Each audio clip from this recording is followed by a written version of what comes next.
বেশিরভাগ সময় গুলিয়ে ফেলি যে কোনটা নিয়ে আমাদের আন্দোলন করা উচিত আর কোনটা নিয়ে নয়। তারা কেন কারাগারে এসেছে সেটার পিছনের গল্পটা, তাদের প্রেক্ষাপট, যে বাংলা সাহিত্যে নারী কারাগার নিয়ে, সেখানকার ঘটনা নিয়ে এরকম সূক্ষ্ম বিশ্লেষণ ধর্মী রচনা আগে কখনো হয়নি। Long way to go. প্রত্যেকে নিজের কাজটুকু করুন, তাহলে প্রত্যাশাটা পূরণ হবে। আমার অবেলায় বেলা পড়েন, আপনাদের ভালো লাগবে, এটা আমার চ্যালেঞ্জ। আচ্ছা, বইমেলা আসা বাঙালি মানে সকল বাঙালির জন্য একটা অহংকারের জায়গা। সেটা হচ্ছে পাঠক হিসাবে হোক আর তার কোনো বই প্রকাশিত হলে হোক। তো আমি বলবো যে আমি খুব সৌভাগ্যবান যে আমার দুটো বই এসেছে, ইতিমধ্যেই চলে এসেছে। একটা হচ্ছে অবেলায় বেলা, রয়্যাল পাবলিকেশন থেকে প্রকাশিত হয়েছে, আর শব্দশিরি প্রকাশনা থেকে এসেছে আমার বন্দিনী দ্বিতীয় খণ্ড। মূলত এটা সকল সমাজের সকল স্তরের মানুষের জন্য, সকল বয়সের এবং সব লেভেলের মানুষের জন্য বন্দিনী। হ্যাঁ, নারী পুরুষ নির্বিশেষে। কিন্তু বন্দিনীতে আসলে থাকে, এর আগেও আপনারা জানেন, প্রথম খণ্ডেও যেমন ছিল দ্বিতীয় খণ্ডেও তাই। কারাগারে আমি যে সকল নারী দেখেছি তারা কেন কারাগারে এসেছে সেটার পিছনের গল্পটা, তাদের প্রেক্ষাপট, তাদের তাদের জীবন দর্শন। হ্যাঁ, তারা কারাগারে কেমন আছে, তারা এখান থেকে কোথায় যাবে, তাদের জীবনটা কেমন। তো আর আরেকটা আমি বলবো যে, যেটা আমার এডিটর সবসময় বলেন, যে বাংলা সাহিত্যে নারী কারাগার নিয়ে, সেখানকার ঘটনা নিয়ে এরকম সূক্ষ্ম বিশ্লেষণ ধর্মী রচনা আগে কখনো হয়নি।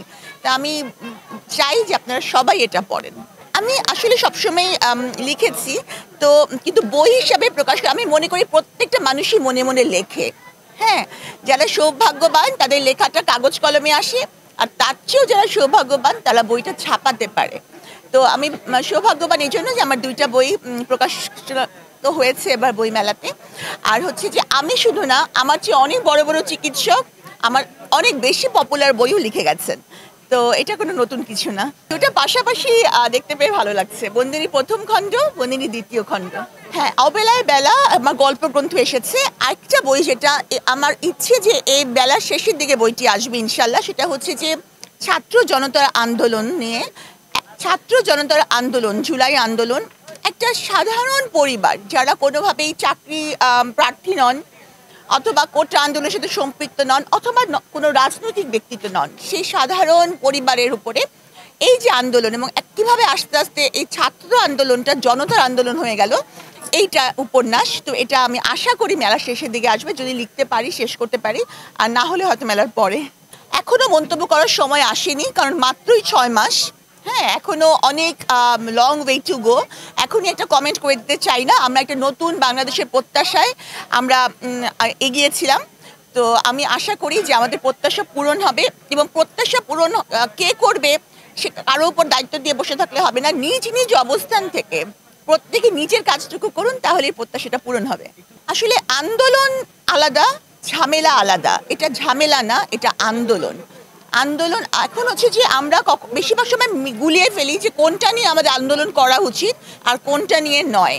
আমার মনে হয় যে যারা আন্দোলন করবেন তারা আগে এটা নিয়ে বিবেচনা করবেন যে আমি এই ইস্যুটা নিয়ে আন্দোলনে যাব কিনা। আসলে আমি এই ধরনের কোয়েশ্চেনের উত্তর দিতে রাজি নই, বিশেষ করে মানে এই প্রসঙ্গটা থাক, কারণ এগুলো হচ্ছে পলিটিক্যাল কোয়েশ্চেন। আজকে আমি আমার বন্দিনী নিয়ে এসেছি, আমরা এটাতে এর মধ্যে সীমাবদ্ধ থাকি। আমি বলবো যে ব্যক্তি সাবরিনাকে আপনারা পছন্দ করেন, অপছন্দ করেন, যাই করতে পারেন, কিন্তু আপনারা যদি বন্দিনী পড়েন, আপনারা যদি আমার অবেলায় বেলা পড়েন, আপনাদের ভালো লাগবে। এটা আমার চ্যালেঞ্জ, যে ভালো লাগবেই, লাগতেই হবে যদি আপনারা পড়েন।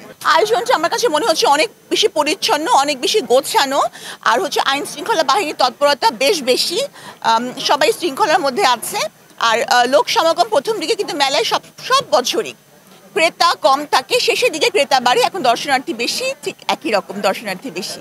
মনে হচ্ছে যে আমি আমার জীবনকেই ধরে আছি।